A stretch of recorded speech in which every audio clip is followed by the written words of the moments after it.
आला एकटा त्यावर दुर्री डाव होतो जेव्हा येते तिर्री बोला ये रे पैसा थिर्री। नमस्कार, मी ईशा जगताप। झी 24 तास मध्ये आपलं स्वागत आहे। मराठी सिनेसृष्टीची नाट्यसृष्टीची एक प्रेक्षक म्हणून मी सध्या प्रचंड आनंदात आहे। मला खूप अभिमान वाटतो आपल्या सगळ्या कलाकारांचा, कारण काय ते मराठी चित्रपट, तेच विषय, तोच विनोद, अशी एक टीका ना सातत्याने कानावर पडत होती अलीकडेच। पण आता या वर्षी जे काही भराभर असे जोरदार चित्रपट येत आहेत, छान आणि नाटकं जी हाऊसफुल होत आहेत, त्याने आता पुन्हा एकदा आपल्या मराठी सिनेसृष्टीला सुगीचा काळ सुरू होणार आहे याची ही नांदी आहे। हाच खूप प्रचंड आनंद आहे, तुम्हाला सुद्धा हा आनंद असेलच। आणि आता काहीच दिवसांमध्ये सर्व चित्रपटगृहांमध्ये ये रे पैसा 3 चा हास्य कल्लोळ होणार आहे, मोठा धमाका होणार आहे। त्या निमित्ताने आज आपल्या बरोबर या ठिकाणी उपस्थित आहेत।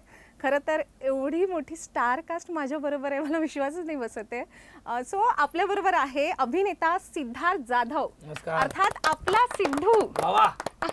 आणि जो अतिशय साधाभोळा दिसतो, पण तो साधाभोळा नाहीये बरं का। आणि मला असाच नवरा हवाय असं प्रत्येक तरुणीला वाटतं, असा अभिनेता उमेश कामत। आणि आता माझं पण छान घ्या, छान पाहिजे। खरं तर तेजू तू इतकी सुंदर आहेस, मी छान कसं नाही घेणार। अत्यंत देखणी आणि तितकीच हुशार अभिनेत्री तेजस्विनी पंडित आपल्या बरोबर आहे। आणि मराठी सिनेसृष्टीला दर्जेदार एकापेक्षा एक असे चित्रपट देणारे, या संपूर्ण सिनेसृष्टीत आपला एक वेगळा ठसा उमटवणारे दिग्दर्शक संजय जाधव आपल्या बरोबर आहेत। आपल्या सर्वांचं मनापासून स्वागत आहे झी 24 तासच्या स्टुडिओमध्ये। आणि आज आपण सर्वजण यांच्यासोबत मन मोकळ्या गप्पा मारणार आहोत।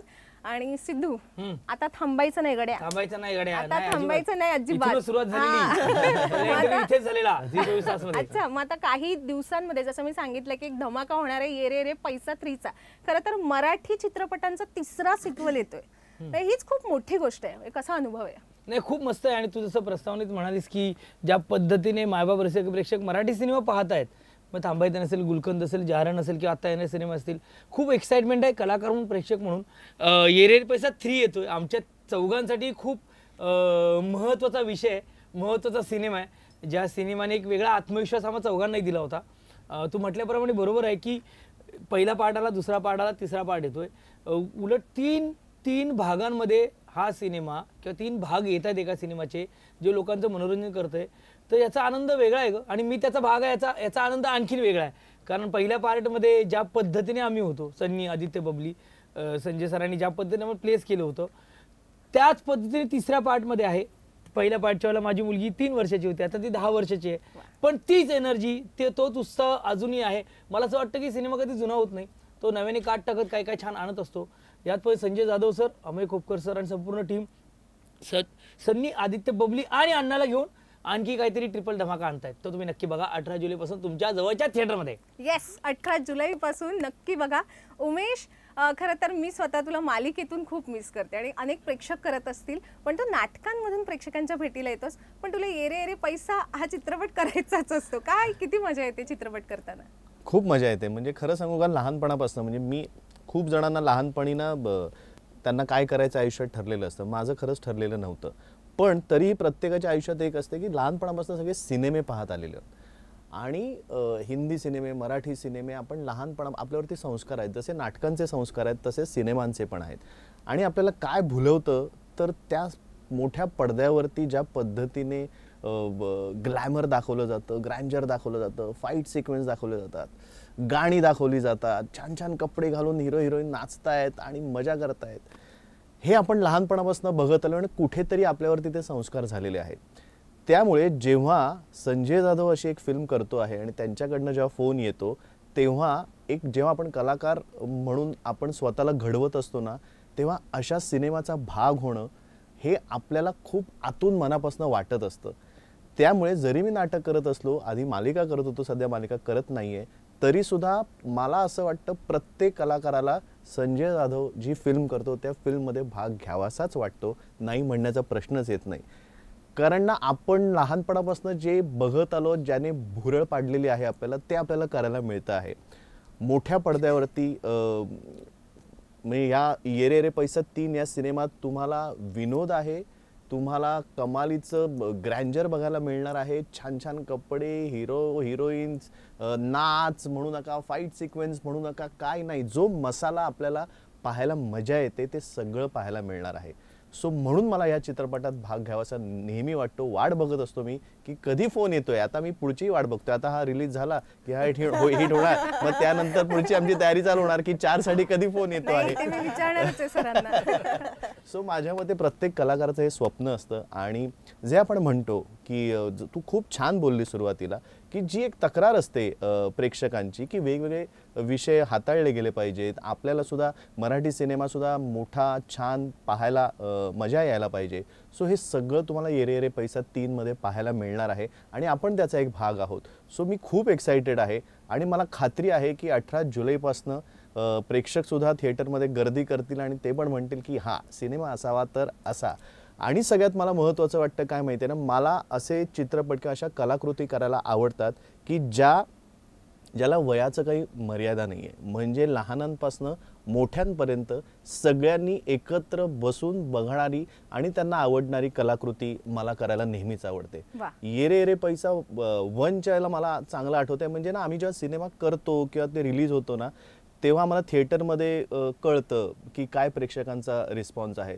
तसंच ना आमच्या मित्रांकडनं कुठून तरी आम्हाला व्हिडिओज येतात. तर तेव्हा माझ्या एका मित्राचा मला त्यांनी व्हिडिओ पाठवला. त्याचा मुलगा होता 7 वर्षाचा आणि तो ते गाणं आणि ते डायलॉग्स असे फोनवरती बघून तो इतका खळखळून हसत होता आणि इतका एन्जॉय करत होता. सो मला असं वाटते की हे हवं. म्हणजे लहानांपासून मोठ्यांपर्यंत सगळ्यांनी ती कलाकृती एन्जॉय करायला पाहिजे. आणि मला असं वाटतं ते येरे येरे पैसा 3 मध्ये आहे आणि त्यामुळे सगळ्यांनी एकत्र वेळ काढून एकत्र कुटुंबाबरोबर हा सिनेमा नक्की पाहावा. नक्की मजा येईल. हो, सगळी फॅमिली एकत्र बसून जर हा सिनेमा बघत असेल तर याच्यापेक्षा आणखी काय हवं. आणि जसं तू सांगितलं की खूप मसाला आहे या चित्रपटात आणि तुझं जे काही वर्णन सांगितलं त्याच्यावरून मला असं वाटतं की एकदम चकाचक सिनेमा आहे हा. करेक्ट. तेजो, तू आतापर्यंत ज्या भूमिका साकारतेस त्या फार मॅच्युअर्ड असतात. म्हणजे सिंधुताई सपकाळांची भूमिका तू साकारली आहेस त्याच्यामध्ये कुठे सुद्धा ना असं बोट ठेवायला जागा नाहीये, नाव ठेवायला जागा नाहीये. म्हणजे तुझी प्रत्येक भूमिका अशी असते की शेवटी चित्रपटगृहाबाहेर पडताना प्रेक्षकाला काहीतरी संदेश मिळतो त्यातून, त्या भूमिकेतून. आणि पण तू असं म्हणतेस अनेक मुलाखतींमध्ये की ही जी बबली आहे ना ती तेजस्विनीशी रिलेट करते, ती थोडी मिळती जुळती आहे. तुला काय मजा येते बबली साकारताना? हो, आनंद ह्या गोष्टीचा आहे की रसिक प्रेक्षकांनी मला वेगवेगळ्या रूपांमध्ये स्वीकारलेलं आहे. संजय दादा, अनंत महादेवन यांच्यासारख्या मोठ्या दिग्दर्शकांना वाटतं की ही बबली पण दिसू शकते, ही सिंधुताई पण दिसू शकते. ही खूप चांगली गोष्ट आहे माझ्यासाठी. तो विश्वास त्यांनी माझ्यावरती दाखवला याबद्दल. आणि बबली माझ्यासारखी आहे म्हणजे खरंच आहे. आपण कुठलीही कलाकृती करताना किंवा अभिनेत्री म्हणून काम करताना आपण त्याला परकाया प्रवेश म्हणतो. तर आपण त्या प्रवेशात गेलेलो असतो, आपण त्याच्यामध्ये वेगवेगळ्या गोष्टी शोधतो किंवा आपल्या आजूबाजूचं ऑब्झर्वेशन करून आपण त्या भूमिकेमध्ये काही गोष्टी घालण्याचा प्रयत्न करत असतो. पण बबलीमध्ये जो मॅडनेस आहे तर त्याच्यातला खूप मॅडनेस माझ्यामध्ये ॲक्च्युअल लाईफमध्ये आहे. तर मला असं वाटतं की माझा तो मॅडनेस मित्र म्हणून संजय दादाला माहिती होता. तर म्हणून मला वाटतं त्यांनी मला त्याच्यात कास्ट केलं असेल की पहिल्या ह्याच्यात कदाचित त्याला असं वाटलं असेल की चांगलं निभावेल म्हणून. पण तिसऱ्या ह्याच्यात मला खात्री आहे की त्यांनी तेच ओळखून तो म्हणाला नाही हीच असू शकते बबली. तर ते ओळखूनच आम्हाला तिघांनाही याच्यामध्ये कास्ट केलेलं आहे. म्हणजे आम्ही मित्र आहोत म्हणून कास्टिंग होतं किंवा पहिल्या पार्टची ओजी टीम इथे असावी ही इच्छा असतेच. पण तरीसुद्धा जेव्हा एखादं कास्टिंग होतं तेव्हा सन्नी, बबली, आदित्य म्हटले तर किंवा अण्णा पण म्हटलं तर आमच्या चौघांचेच चेहरे लोकांसमोर पण येतात आणि दिग्दर्शकाच्या डोळ्यासमोर पण येतात. हेच खरं तर मला असं वाटतं ते त्या भूमिकेचं यश असतं. आणि ते खरं तर संजय जाधवच आहे त्याच्या मागे. म्हणजे तो स्वतःच आहे ज्यांनी ते करून घेतलेलं आहे. आणि बबली वेडी आहे, ठार वेडी आहे. म्हणजे या चित्रपटामध्ये तर आणखी मला असं वाटतं मला खूप मजा करायला मिळाली. जनरली फिमेल म्हणजे स्त्रियांना कॉमेडी फिल्म्समध्ये खूप पार्ट मिळत नाही. पण मला ह्याचा खूप आनंद वाटतो की जेव्हा लेखन होतं आणि त्या लेखनामध्ये एका स्त्री पात्राला पुरुष पात्रांच्या बरोबरीने एक कॅरेक्टर असतं आणि तिला तेवढाच मॅडनेस करायला मिळतो जेवढ्या इतर पुरुषांना मिळतो. सो हे खरंच लेखकाचं क्रेडिट आहे. स्वतः संजय दादा त्याचा लेखक पण आहे. तर त्यामुळे जेन्युअनली जे काही झालंय आमच्याकडनं, जी काही कामं आम्ही केलेली आहेत 1 मध्ये पण असू दे किंवा 3 मध्ये पण असू दे, ह्याचं सगळ्याचं क्रेडिट दादाचं आहे. म्हणजे अगदीच, आम्ही अगदीच. फक्त त्याला फॉलो केलेलं आहे, बाकी आम्ही काही केलं म्हणजे काही सिक्वेन्समध्ये तर आम्ही म्हणतो पण की कदाचित ते जे संजय दादाला जवळून ओळखतात त्यांनाही कळेल की ही स्माईल नाही संजय जाधवची, ही तेजस्विनी आणि उमेशची नाहीये. अच्छा, तू सांगितलं की खऱ्या आयुष्यात त्या बबलीचा मॅडनेस तुझ्यात आहे. हा मॅडनेस मला असं वाटतं की प्रत्येकाच्यात असायला पाहिजे, नाहीतर टेन्शन आजूबाजूला खूप आहे, ते नसायलाच पाहिजे आपल्या डोक्यात. बरं संजय सर, जसं सांगितलं की ही पुन्हा एकदा आपण ही मोड बांधलेली आहे. पाहिलं की पहिल्या भागात या तिघांची छान घट्ट मैत्री झाली आणि आता काय होणार आहे ते बघायचंच आहे. कोणाला 5 कोटी मिळत आहेत ते.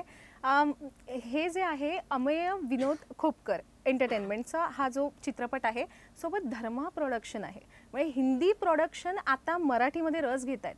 ही फार मोठी गोष्ट आहे आपल्यासाठी. हे यश आहे आपल्या मराठी सिनेसृष्टीचं. याबाबत काय सांगाल? आणि मला तुम्हाला विचारायचं आहे की चित्रपटगृहात जाऊन प्रेक्षकांनी का बघावा हा चित्रपट? त्याच्या आधी मी ऍक्च्युली हिच्या उत्तराला थोडंसं कंटिन्यू करतो. अगदी. म्हणजे सनी, आदित्य, बबली हे हवेच होते, अण्णा हवाच होता सिनेमामध्ये. यांना बघून सगळी स्क्रिप्ट लिहिली होती, कॅरेक्टर्स लिहिली होती. तेजूला ज्यावेळी मी विचारलं तो first time Teju was not ready. तिचं असं म्हणणं होतं की नाही मी नाही करणार, कारण तिचा त्यावेळी 1 नंबर नावाचा सिनेमा पहिल्या भागासाठी नाही 3 साठी भागासाठी. ये रे रे पैसा 3 साठी तिचा 1 नंबर त्यावेळी रिलीज होणार होता. आणि त्यामुळे ती इतक्या गडबडीत होती, इतक्या स्ट्रेसमध्ये होती, कारण ॲज अ प्रोड्युसर तिचा पहिला सिनेमा होता आणि खूप मोठा सिनेमा होता. खूप स्ट्रेसमध्ये होती. दादा माझं वजन वाढलंय, मी नाही करणार, तू प्लीज मला नको घेऊस. मी म्हटलं तेजू तू जशी आहेस तशी मला हवी आहेस, बिकॉज ते कॅरेक्टर ज्यावेळी पडद्यावर दिसेल त्यावेळी लोक तुझं वजन नाही बघणार, ते बबलीला बघणार, असं कॅरेक्टर लिहिलंय. So don't worry, trust me. आणि तिने विश्वास ठेवला माझ्यावर आणि तिने सिनेमा केला. यु नो, अदरवाईज ती त्यावेळी ती खूप स्ट्रेसमध्ये होती. पण finally I mean I should say thanks to her. नाही दादा काय बोलतोस? आम्ही कोणालाही विचारतो, टेक्निशियन पासून आर्टिस्ट पासून, सिनेमा करायचा नाहीये म्हणून नाही म्हणताच येत नाही.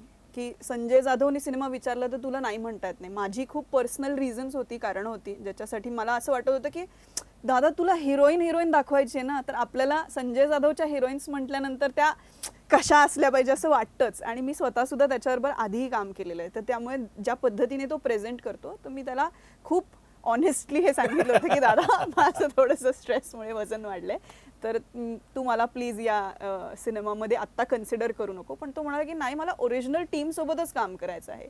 तर हे जे मी मगाशी म्हटलं तसं वाटणं असतं ना, एखाद्या दिग्दर्शकाला सुद्धा त्याच्या कलाकारांविषयी किंवा त्याच्या कॅरेक्टर्सविषयी, कलाकारांपेक्षा जास्त त्यांनी जे सन्नी, बबली, आदित्य, अण्णा, टेण्या, रंजना हे जे कॅरेक्टर्स होते ना, तर ह्यांच्याविषयी तो जो विश्वास वाटतो ना एखाद्या दिग्दर्शकाला, तर मला उलट तुला थँक्यू म्हणायचं या निमित्ताने की तू काहीही रिझन, म्हणजे कुठलंही रिझन असलं माझं, तरी तुला त्या बबलीसाठी तेजस्विनीच हवी होती. तर खरंच आज जाहीररित्या हा विश्वास फार महत्त्वाचा येस असतो. Absolutely. Yes. And coming back to बोला सर. ऑफकोर्स धर्मा, मी नेहमी असं म्हणतो की करण जोहर ही एक फिल्म मेकिंगची युनिव्हर्सिटी आहे.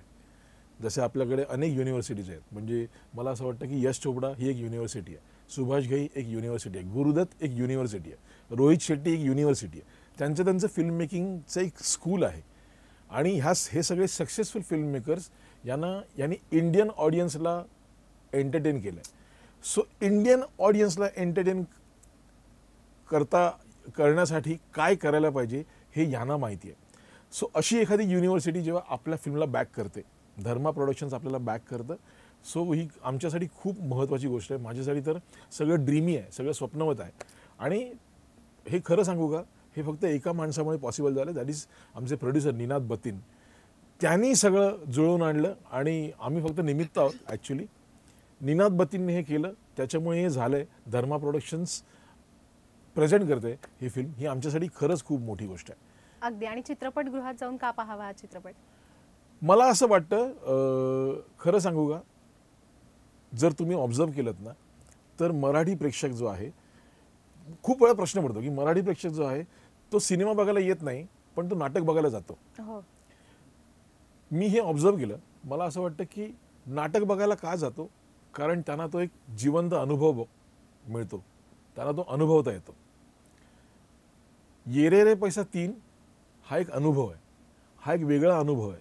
आपण म्हणतो की ही विनोदी फिल्म आहे आणि वेगळी फिल्म आहे आणि चकाचक दिसणारी फिल्म आहे. जर तुम्ही प्रेक्षकांना अनुभव देणार असाल, वेगळा अनुभव देणार असाल, तर प्रेक्षक नक्की सिनेमागृहात येतील.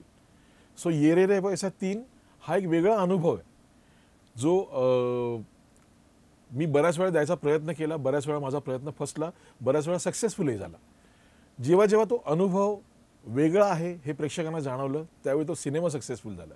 ये रे रे पैसा 3च्या निमित्ताने मी हे नक्की म्हणेन की हा एक वेगळा, विलक्षण आणि एंटरटेनिंग अनुभव आहे.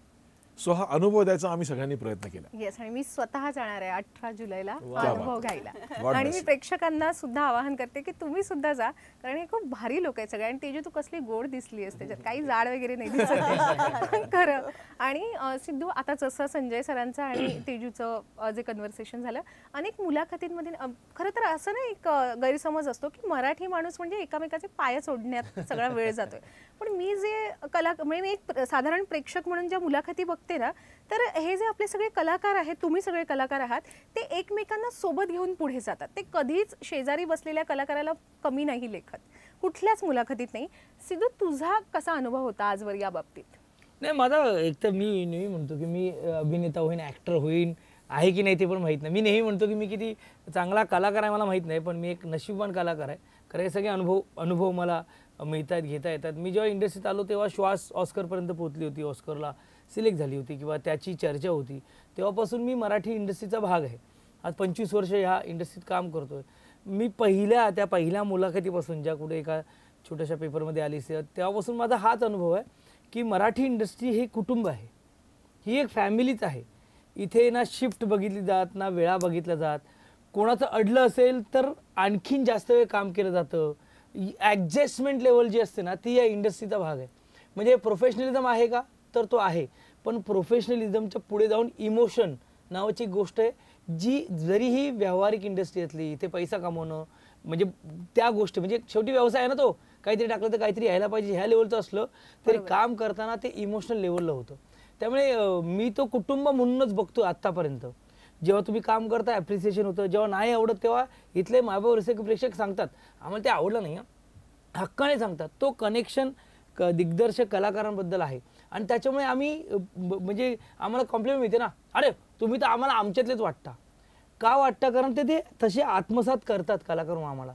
एखादं ये रे रे पैसामध्ये जेव्हा संजय दादा सरांनी मला काहीतरी स्लो मोशनमध्ये शूट काहीतरी वॉक दिला असेल, तर तो पोरगा बोलतो अरे मी पण ना सिद्धार्थ जाधव, आपणच तिकडे आहोत, असं एक प्रेझेंट करणारे दिग्दर्शक फिल्म मेकर आहे. त्यामुळे मला पर्सनली हाच अनुभव आहे की कुटुंबात काम करण्याचं फिलिंग ह्या म्हणजे हिंदी आपलं मराठी बरोबर इतर भाषेत काम केलं, हिंदीत केलं, काहीतरी बंगालीत केलं आणि साऊथला केलं, तरी ज्या लेवलचं आपुलकीचं ॲप्रिसिएशन आहे ना, अरे आमचा पोरगा आहे, आमचा पोरगा हे ह्या इंडस्ट्रीत खूप आहे.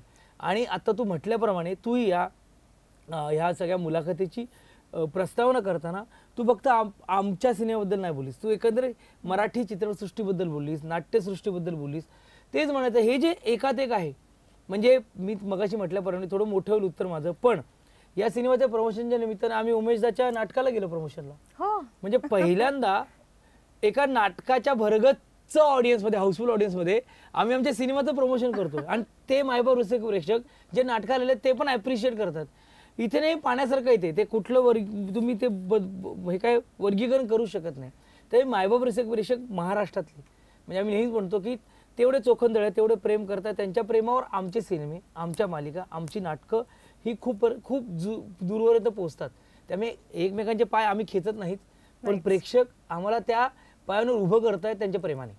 वा, खरंच आभार, कारण प्रेक्षकांना हे सगळं श्रेय तू दिलेलं आहे. त्यांचंच आहे. आणि येस, आता मला तुम्हाला सगळ्यांना विचारायचं आहे की म्हणजे तुम्ही सगळे 5 कोटीच्या मागे धावते. आता मी विचारलं नाही की कोणाला मिळतात 5 कोटी, ते मी येऊन बघेन थिएटरमध्ये, पण म्हणजे तुमच्या स्ट्रगलच्या काळात असं बऱ्याचदा झालं असेल की अरे 1 लाख रुपये मिळाले ना तर मी हे करू शकतो, 1 कोटी मिळाले ना तर मी ते करू शकतो.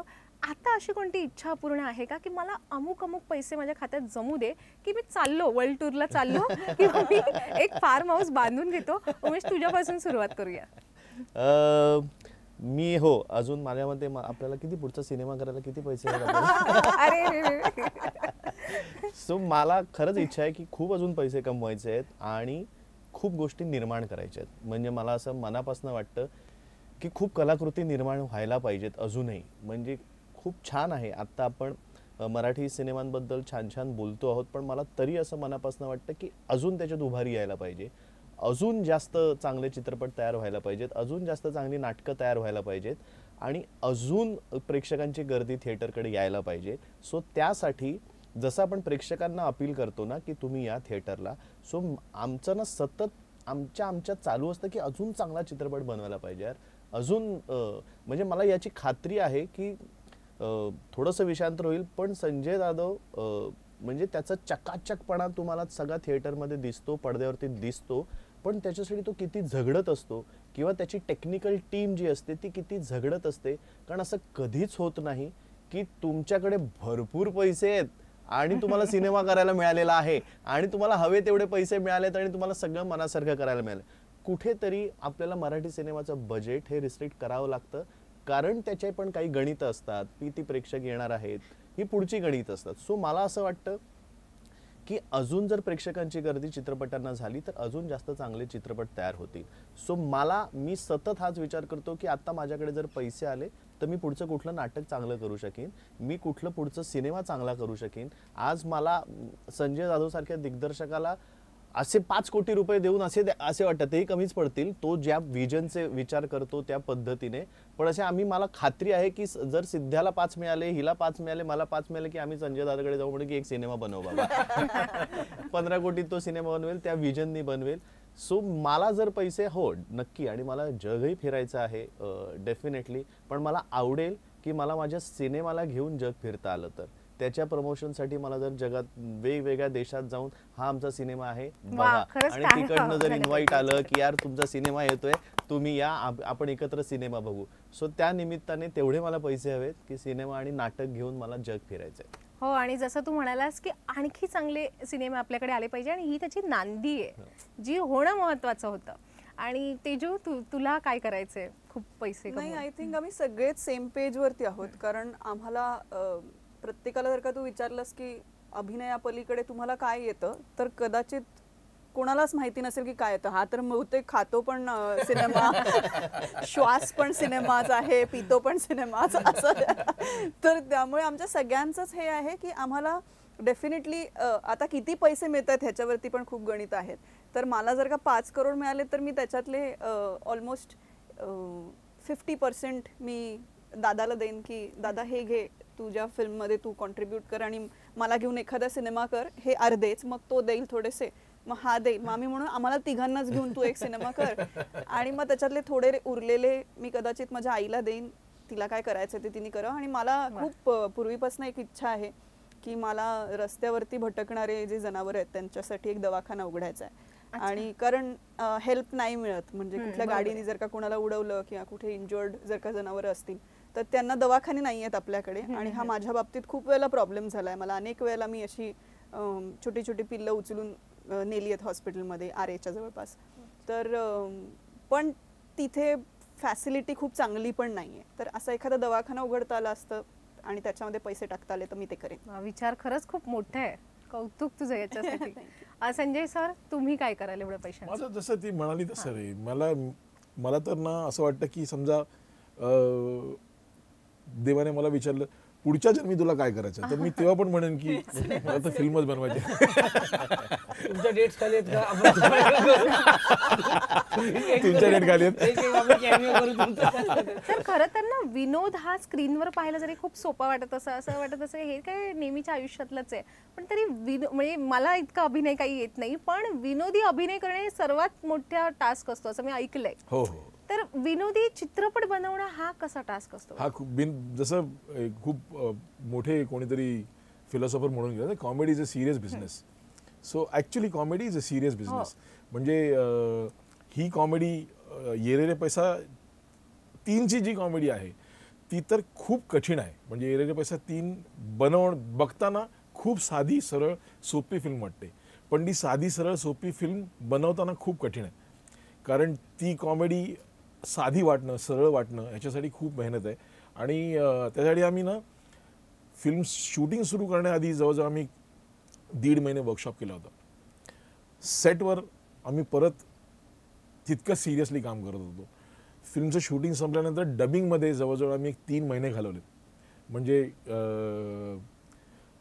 नॉर्मली प्रत्येकाला डबिंगला 2 दिवस लागतात कोणत्याही सिनेमाला, तर प्रत्येकाचे 10-10, 12-12, 15-15 दिवस आम्ही डबिंग केलं.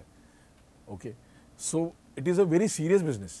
आणि इतकं सिरियसली ज्यावेळी आपण कॉमेडी करतो ना तर ती साधी सरळ सोपी वाटायला लागते असं मला वाटतं. जे ओढून ताडून आपण काहीतरी करतो की अरे चल नाही तो इझी आहे, तर comedy is not easy. Rather film making is not easy, पण कॉमेडी त्यातल्या त्यात खूप कठीण आहे. सिद्धू, तू काय करशील एवढ्या पैशांचं?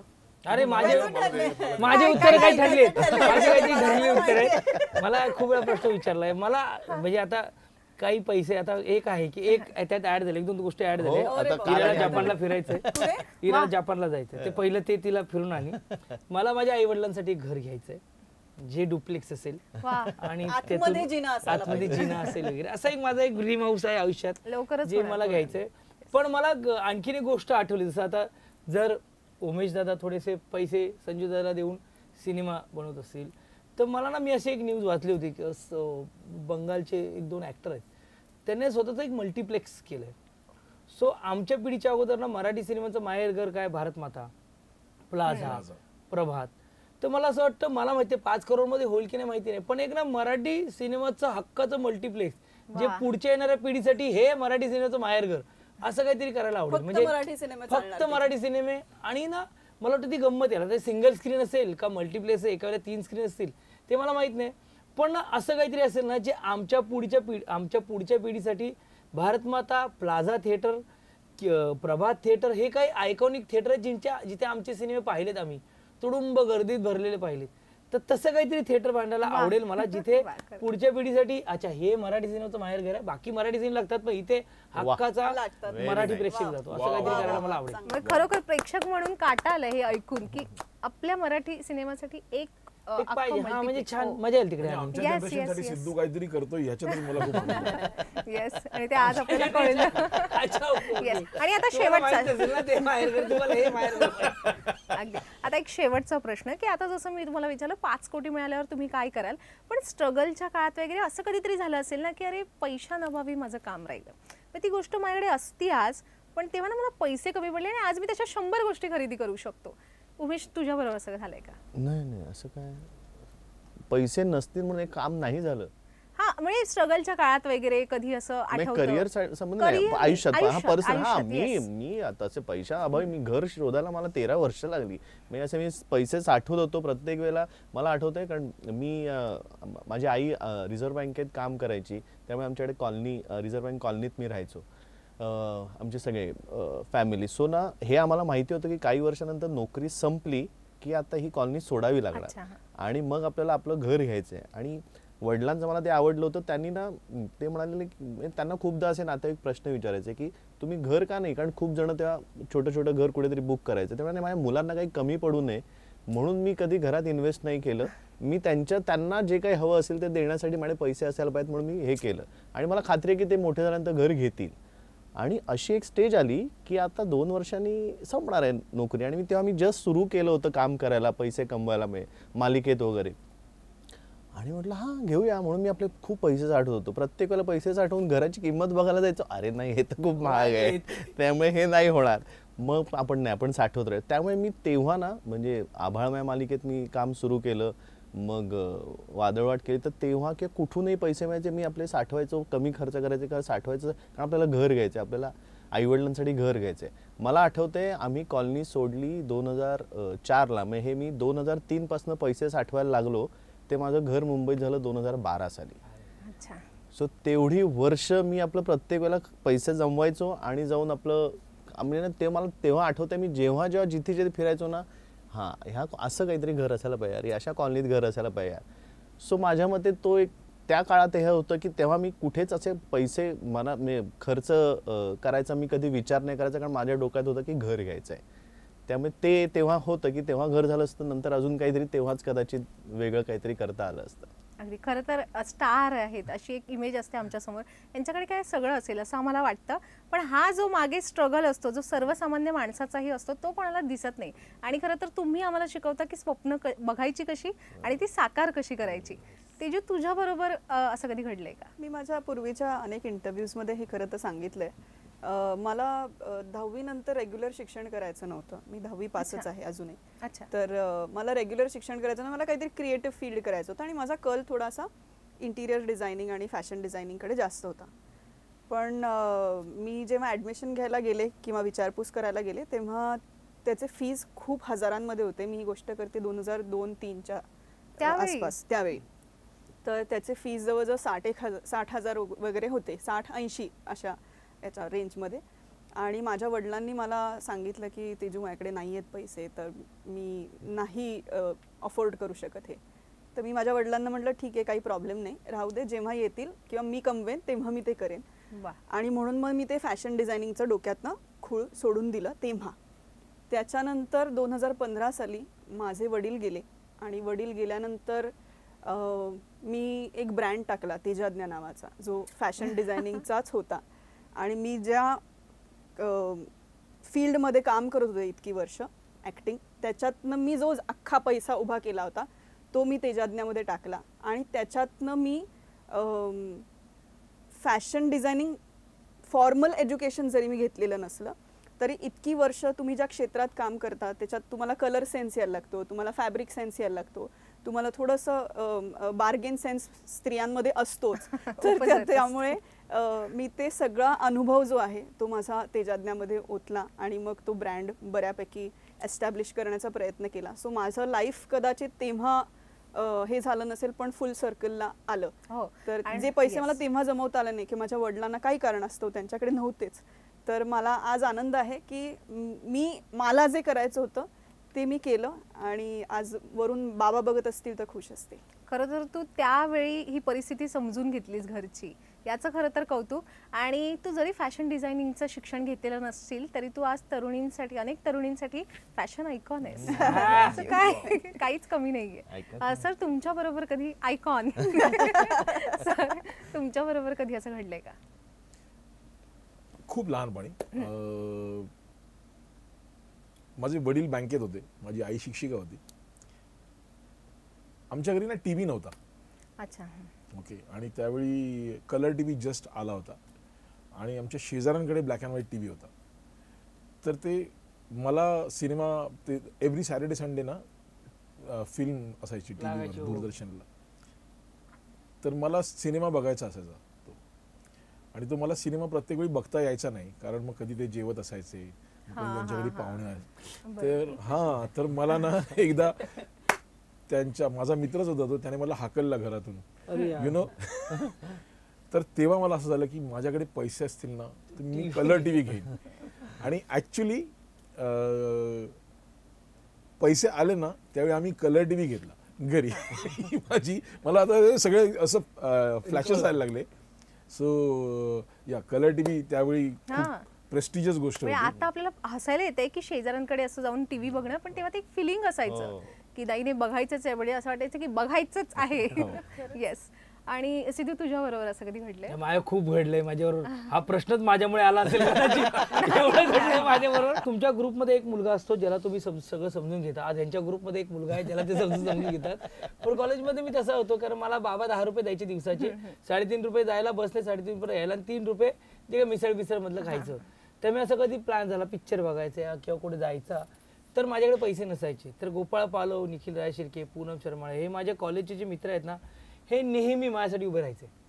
म्हणजे माझं तिकीट सिनेमाचं ओके काढलंय आम्ही, अरे तिकडे जायचंय ओके आम्ही. तर मला वाटतं ना की मला त्या पैसे, म्हणजे मला असं वाटायचं की यार थोडे पैसे असेल ना तर मी, कारण प्रत्येकाचं कोणी मोठ्या घरचे नव्हते, त्यांचं पण असतं, पण तरीही आपल्या मित्रासाठी तो गोपाळ, निखिल किंवा पूनम राहायचे ना. तर मला ते तेव्हा असं वाटायचं यार थोडे असं, ते पप्पांबरोबर माझं असं व्हायचं, पण थोडे जास्त पैसे, पण ते कॅल्क्युलेशन असतं ना तुमच्या महिन्याभराचं, त्या घरच्या करत्या पुरुषाचं असतं. त्यामुळे आता जेव्हा निखिल, पूनम किंवा गोपाळ भेटतो मला, तेव्हा मी त्यांना कधीच खिशात हात घालायला देत नाही. सेम माझं घडलं, सेम. मी नेहमी, मला असं वाटतं की आणि हा थॉट बट ऑफ तृप्तीने पण मला शिकवलाय की स्वतःवर खर्च करायला पैसे कधी लाजू नये. पण माझ्यासाठी स्वतः म्हणजे ते माझे मित्र पण आहेत, मी त्यांना स्वतःच मानतो. कारण आउट ऑफ द वे जाऊन म्हणजे मी हक्काने गोपाळ पारोला फोन केला होता की माझ्याकडे पैसे नाहीत. आता निखिलला फोन केला होता, माझ्याकडे बसचे पैसे नाहीत, मला पैसे देशील का. मग त्यांनी येऊन मला बस स्टॉपला 3.5 रुपये किंवा 4 रुपये 5 रुपये दिले. सो तेव्हा वाटायचं की यार पैसे असते ना आत्ता तर मजा आली असती, ते असं व्हायचं मला कधी कधी ते. पण आता मात्र म्हणजे पैशामुळे ती मैत्री नाही आहे, ती त्या पैशाच्या पलीकडची मैत्री आहे. पण एक गोष्ट बदलली नाहीये, पैसे नसलेला मुलगा अजूनही यांच्या ग्रुपमध्ये आहे आणि त्याला सांभाळून घेतात. वाटत नाही हा खरं तर ग्रुप आहे, आम्ही तिघं त्यांच्या बरोबर. पण तू तीच परिस्थिती घेऊन रडत नाही बसलास, तुझी परिस्थिती बदललेली आहे. ती बदलण्यासाठी पण ह्या सगळ्या मित्रांचा हातभार आहे. कारण आणि सर्वात मेन गोष्ट ही आहे की जसं तेजू पण म्हणाली की तिच्यासोबत पण असं सारखं घडलं, पण तुम्ही स्टार आहातच, पण तुम्ही त्या मित्रांना विसरलेला नाहीयेत. नावानिशी मित्र आठवतात. नाही अजूनही आहोत आम्ही, आमचा ग्रुप अजूनही भेटतो आम्ही. वकील आहेत हायकोर्टाचे, काय काय मोठ्या मोठ्या हुद्द्यावर आहेत ते. स्कूलमध्ये पण असं होतच होतं. आणि काय होतं जनरली आपण सगळे जेवढे कलाकार आहेत मॅक्सिमम मराठी इंडस्ट्रीमध्ये, मला असं वाटतं ते अगदीच मिडल क्लास किंवा लोअर मिडल क्लास मधनच वर आलेली माणसं आहेत. तर त्यामुळे त्यांना त्यांच्या परिस्थितीची जाणीव आहेच. आणि स्कूलमध्ये खूप वेळेला जसं हा म्हणाला तसं की असं व्हायचंच की पिकनिक चाललीये पण पैसे नाहीयेत. मग कोणीतरी बाबा आपले जे बेस्ट फ्रेंड्स असतात, म्हणजे माझी पण पूर्वा सबनीस आणि शीतल परांजपे अशा दोघी मैत्रिणी होत्या, तर त्या माझ्या फीस भरायच्या. आणि ते ना कुठेतरी म्हणजे भलेही ते चांगल्या इंटेन्शननी करत असले ना तरी असं ते कुठेतरी वाटायचं की आपल्याकडे का नाही आहेत पैसे. पण तरी आपल्या घरची परिस्थिती आपल्याला माहिती होती, त्यामुळे साहजिक आहे त्यांना असं वाटायचं की आपल्या मैत्रिणींनी पिकनिकला यावं आपल्याबरोबर. ही भावनाच किती गोड आहे की त्यांना असं व्हायचं की तेजू नाही आली तर मजा नाही येणार, म्हणून मग ते फीस भरायचे, ते चांगल्या इंटेन्शनने ते करायचे. पण खूप वर्षांनी आता शीतल आउट ऑफ इंडिया असते राहायला आणि पूर्वा पुण्यात असते. आम्ही कॅम्पमध्ये बसून एकत्र डिनर लंच केला आणि तेव्हा मी पहिल्यांदा म्हटलं तुम्ही दोघींनी थांबा, काहीच नाही करायचं. म्हणजे हे पेबॅक असेल असं नाही म्हणू शकत मी, पण आय थिंक आम्हाला त्यांना दर्शवायचं होतं की त्या काळात तुम्ही केलेली जी मदत होती आम्हाला, तर इट इज हे आमचं देणं लागतं कदाचित. खरं तर हे मित्रमैत्रिणी पण हा कार्यक्रम बघत असतील आणि त्यांना पण छान वाटेल. आणि प्रत्येक व्यक्तीच्या आयुष्यात असा एक मित्र असतो, मैत्रीण असते, फक्त त्यांना म्हणजे आपल्याला त्यांची जाणीव असते की नाही हा भाग वेगळा. आणि तुम्ही अजूनही त्यांची नावं लक्षात ठेवलेत, खरंच कौतुक. आणि या गप्पा इतक्या छान रंगलेत की मला आणखी काही प्रश्न विचारायचे वाटतात, पण आपल्या या कार्यक्रमाला वेळेची मर्यादा आहे, त्यामुळे मला इथे थांबावं लागणार आहे. आणि कधी रिलीज होतं ये रे रे पैसा 3? 18 जुलै 18 2025 जुलैला संजय जाधव सरांचा वाढदिवस आहे. अरे वा. आणि एका फिल्म मेकर साठी ही खूप मोठी गोष्ट असते की त्याच्या वाढदिवशी सिनेमा रिलीज होणं, आणि तो फक्त महाराष्ट्रात नाही, देशात नाही, जगभरात प्रदर्शित होणं. त्यामुळे एव्हीके एंटरटेनमेंट्स, अमेय खोपकर सर आणि सगळे दादाचा बर्थडे खूप मोठ्या लेवलला सेलिब्रेट करतायत, आंतरराष्ट्रीय स्तरावर. दादाने खूप छान तुमच्यासाठी गिफ्ट आणलेलं आहे, ते तुम्ही थिएटर मध्ये जाऊन बघा. आणि त्यांना रिटर्न गिफ्ट म्हणून आपण एक सुपरहिट सिनेमा देऊ. पुन्हा एकदा सांगा कधी रिलीज होतो ये रे रे पैसा 3? 18 जुलै. आणि 18 जुलैला सगळ्यांनी जाऊन थिएटरमध्येच जाऊन बघायचंय, कारण सगळ्या फॅमिली सोबत आपण हा चित्रपट पाहू शकतो, ये रे रे पैसा 3. आणि तुम्हाला सगळ्यांना खूप खूप शुभेच्छा. तुम्ही या ठिकाणी उपस्थित राहिलात, माझ्याशी इतक्या मनमोकळ्या गप्पा मारलात, त्याबद्दल खूप आभार मनापासून. आणि तुमच्या या सिनेमावर ये रे रे पैसा 3 बॉक्स ऑफिसवर पैशांचा पाऊस पडावा आणि त्याही पुढे जाऊन प्रेक्षकांचं जेवढं आतापर्यंत तुम्हाला प्रेम मिळालंय ते तसंच राहू दे, आणि आणखी प्रेम तुम्हाला प्रेक्षकांचं मिळो, आंतरराष्ट्रीय प्रेक्षकांचं सुद्धा मिळो, या सदिच्छा, शुभेच्छा. खूप खूप धन्यवाद. थँक्यू. प्रेक्षक हो, आता वेळ झालेली आहे इथेच थांबण्याची. ताज्या घडामोडींसाठी पाहत रहा झी 24 तास.